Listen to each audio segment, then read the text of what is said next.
Eugene O'Neill was born in 1888 in New York and died in 1953. He was born within a family dedicated to theater, since his father was a touring actor in the 19th century. O'Neill is considered to be one of the best playwrights in American theater. In 1916, he produced his first short play, Bound East for Cardiff, which has only one act, and it was not until 1920 that he produced his long play in New York, named Beyond the Horizon, which is a realistic play that won a Pulitzer Prize in drama. His plays were written from a strong personal point of view. Some of his most relevant works are Anna Christie, Strange Interlude, Anne Wilderness, or The Ancient Cometh. Eugene O'Neill had a life influenced by the sea. During a voyage, one of his fellow crew members named Driscoll, whose fate was death by his own hand, influenced him in one of his best works. After these events, O'Neill wanted to know the reason behind his suicide, which he finally blamed on society theories and politics. Driscoll was very concerned with social injustice and a society in which he did not belong to. Hence, we will see in the play the presence of a struggle to raise the level of self-knowledge and the idea of sense of belonging. Eugene O'Neill strongly began to be interested about progressivism in society and political morality.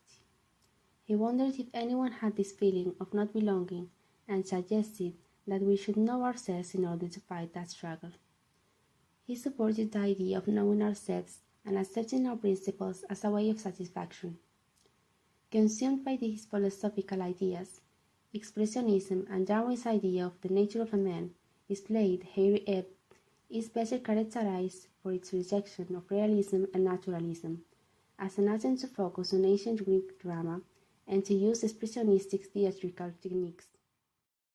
The play presents a group of firemen in a ship who often sing about several issues such as alcoholism, home, women, and emotional involvement, but especially they blame the first classes of society in capitalism for their miseries.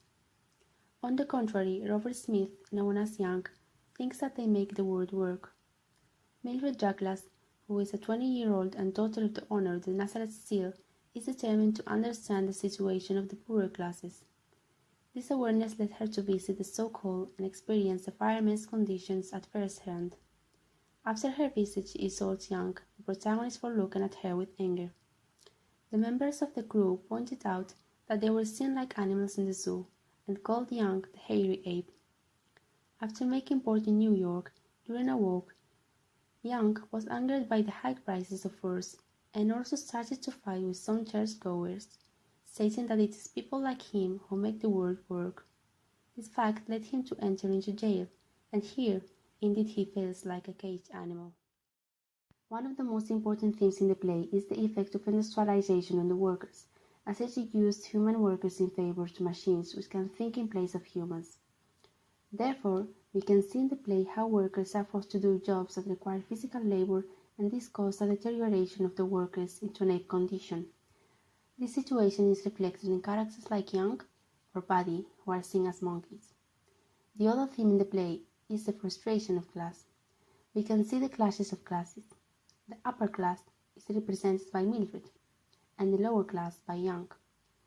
In the play, it is seen how capitalism exploits people, especially the poor, basically for the benefit of the rich. A critique on capitalism is made by the author incorporating the ideas of Marx and Engels. The figure of the proletariat is embodied in the workers, which is considered an essential part of society, whereas bourgeoisie is the class that benefits from the actual hard work of the laborers. In scene 1, there is a very long speech by Young, which clearly reflects this idea. See, that's been saying. Everything in the world that moves, something makes it move. It can't move without that something else. Then you get down to me. I'm at the bottom. Woo! Ain't nothing but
Another theme in the play is the presence of pride embodied in the figure of Young, for instance, as he sees his work as vital.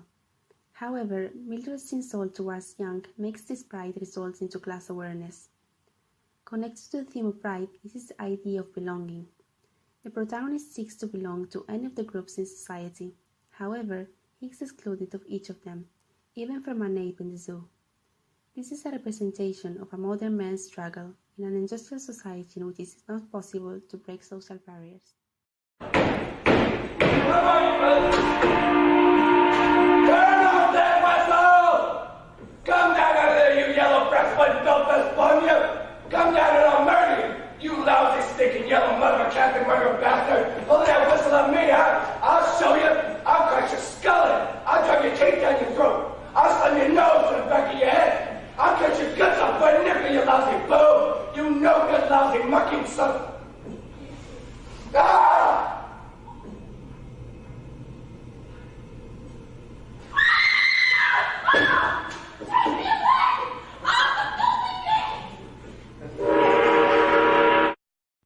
An evident symbol in the play is the hairy ape.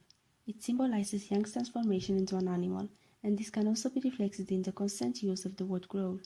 In fact, he dies in a gorilla's cage. The white dress in the play can symbolize Mildred's power over the lower classes, which in this case are the workers.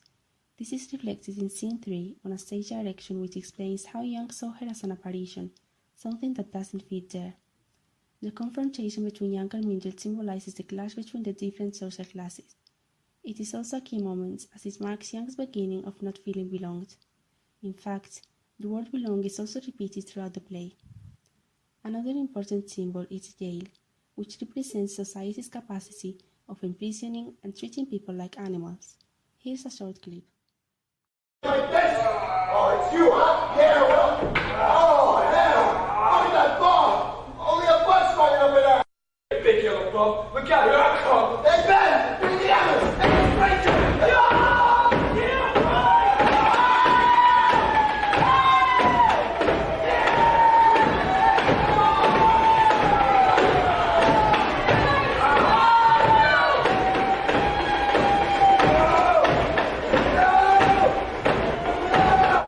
Here's a quote taken from the first scene which, from my point of view, summarizes the whole idea of the play.